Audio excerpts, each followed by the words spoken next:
So let's look one more problem. Problem is as follows: minimize 6x1 plus 8x2 and subject it to 4 sets of constraints: 3x1 plus x2 less than 6, x1 less than equal to 2, x1 plus x greater or equal to 7, minus x1 plus x2 greater or equal to 4. So this is our first decision variable, that is x1 on x-axis. This is another decision variable, x2. So let us take constraint 1. So constraint 1 is 3x1 plus 2x2 equal to 6. So what will be respective points? So suppose if x1 is equal to 0, x1 equal to 0, so we get x2 is equal to 3. That means the pair of point will be 0 and 3. And if x2 0, x1 will be 6 divided by 3, that is 2. So we get pair of point 2 and 0. So let us plot first constraint 0 and 3. 0, so this will be on x2, 1 2 3, so this point will be your 0 and 3. So this will be 0 3, and this will be your 2 and 0. So the first constraint will be this one.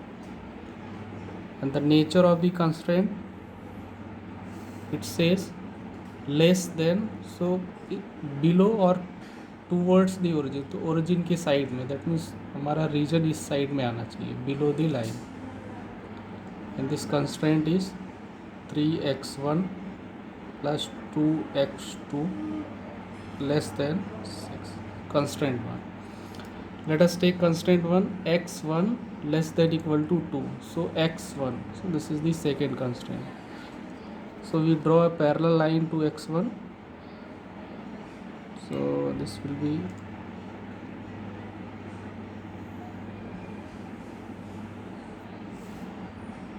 x1 and less than, so towards the origin. So this side will be your, this is your x1 less than equal to 2. So this will be your feasible region. ये बोला इधर आना चाहिए, and this is this one. तो दोनों, let us plot first constraint 3, and it is x1 plus x2 equal to 7. That means intercept कितना होगा, x पे 7 है, y पे 7, x1 7 7. So this will be your 0, 7, 0 and 7, and this will be your 7 and 0. So this will be ये आपका this constraint 3, and this equation of this constraint x1 plus x2 greater or equal to 7. This particular constraint क्या indicate कर रहा है कि इस line के ऊपर की साइड पे जो भी है वो फिजिबल रीजन है. तो इस साइड, इस लाइन के इस साइड फिजिबल रीजन होना चाहिए. ठीक है. Constraint 1, this is constraint 1, this is constraint 2, this one is constraint 3. Constraint 3 is less than equal to type, तो उस हिसाब से इतना आंसर में आना चाहिए. कंस्ट्रेंट 2 भी बोल रहा है इस लाइन के अंदर होना चाहिए. सो इस लाइन के नीचे और सेटिस्फाई करता हुआ ये रीजन है, ये रीजन है, इसको नहीं ले सकते. This particular region is not valid because इस लाइन के ऊपर की साइड आ गया. इस लाइन के भी नीचे और इसके नीचे, तो केवल इतना ही रीजन था. थर्ड कंस्ट्रेंट क्या बोल रहा है कि इस लाइन के ऊपर होना चाहिए, इस लाइन के ऊपर होना चाहिए. सो लेट अस, इस लाइन के ऊपर की साइड होना चाहिए, तो रीजन इस साइड होना चाहिए. Let us plot this constraint minus x1 plus x2 equal to 4. That means if x1 is equal to 0, so we get x2 is equal to 4, and when x2 is equal to 0, we get x1 is equal to minus 4. So this negative value, that means one value को negative access पे भी plot करना पड़ेगा. So let us draw this line on the negative side.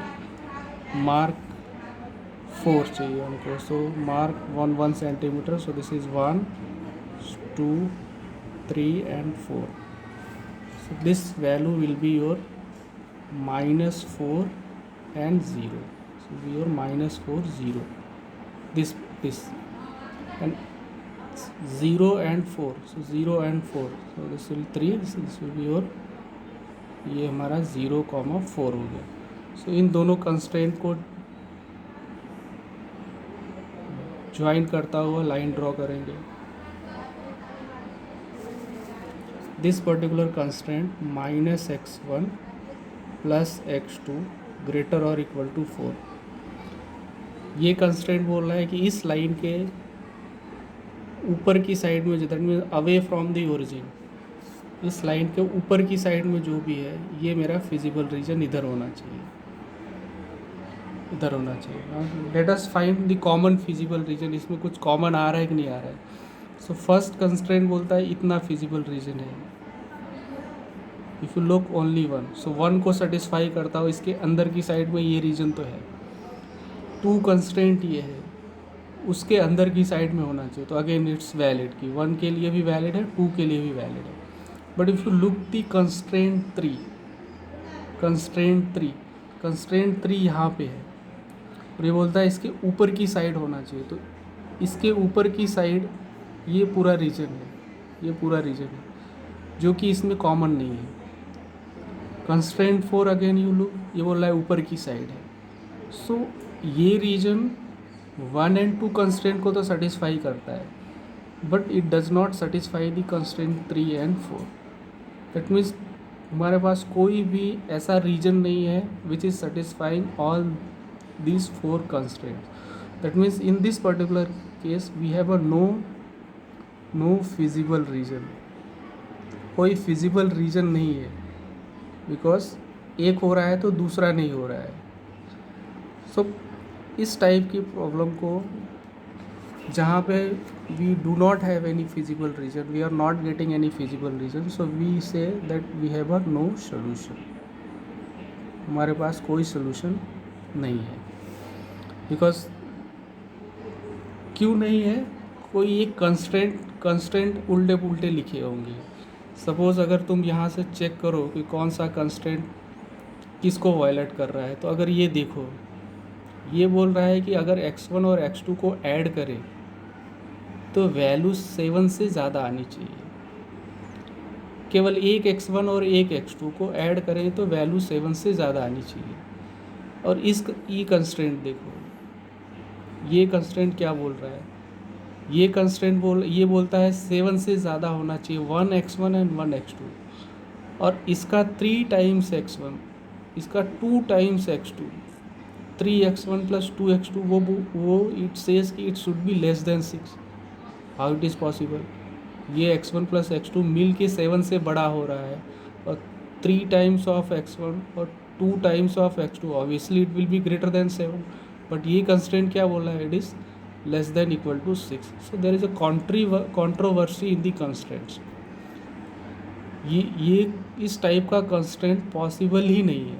Possible है, that means it is practical नहीं है, practically possible नहीं है. So that is why we are getting no feasible region and we do not have, जहाँ पे भी इस type के रीजन, कॉमन रीजन ना निकल के आए, we say that we do not have a solution.